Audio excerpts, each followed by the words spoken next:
on duty today for applying themselves to the best of their abilities in the defense of Kenya and its people. Accordingly, I have directed all the organs of our national security to deploy measures to thwart any attempt by dangerous criminals to undermine the security and stability of our country.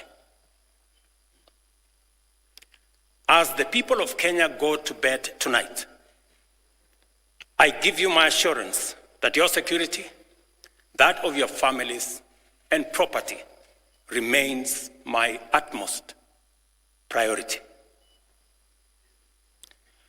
To the young people of Kenya, who I must thank for helping our country organize our democratic discourse around issues, I thank you and assure you that the conversation you have begun around pertinent issues of our nation will continue to inform our policy and governance decisions.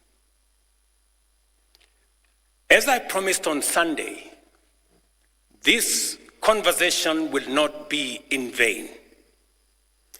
I will not only champion for the cause of issue-based, policy-oriented, and tribeless engagement on critical national issues, but also provide a framework for this conversation to be processed and its outcomes implemented. However, our national conversation on any subject matter must be conducted in a manner that respects and honors the foundational values upon which our nation is established, namely constitutionalism, the rule of law, and respect for institutions. It is very painful for Kenya that a conversation this crucial was hijacked by dangerous people who have caused us the kind of loss we have incurred as a nation today. It is possible that the criminals who rained terror on innocent people and attempted to challenge our law enforcement deployments are still determined to continue with their dangerous behavior.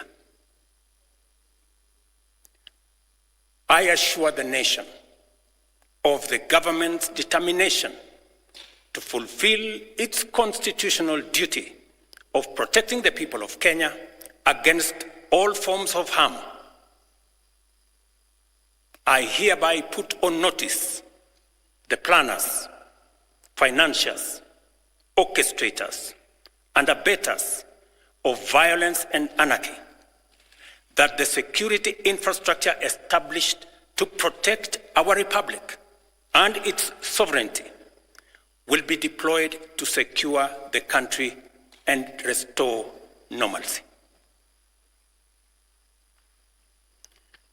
It is not in order or even conceivable that criminals pretending to be peaceful protesters can rain terror against the people, their elected representatives, and the institutions established under our Constitution and expect to go scot-free. We must isolate crime from democratic expression and separate criminals from people exercising the freedom of expression and divergent opinion. I shall continue to lead a government that is fully committed to maintaining the integrity of our state, promoting the unity of our nation, and enhancing the peace and security of all citizens and their livelihoods. I am bound under sacred constitutional mandate to respect, uphold, and defend the Constitution of Kenya, which declares that all sovereign power belongs to the people, and that this power shall be exercised only in accordance with the Constitution. The government will therefore uphold its constitutional mandate to secure our nation and its development, and shall treat every threat to national security and the integrity of our state as an existential danger to our republic. Accordingly, I assure Kenyans that we shall provide a full, effective, and expeditious response to today's treasonous events. Thank you.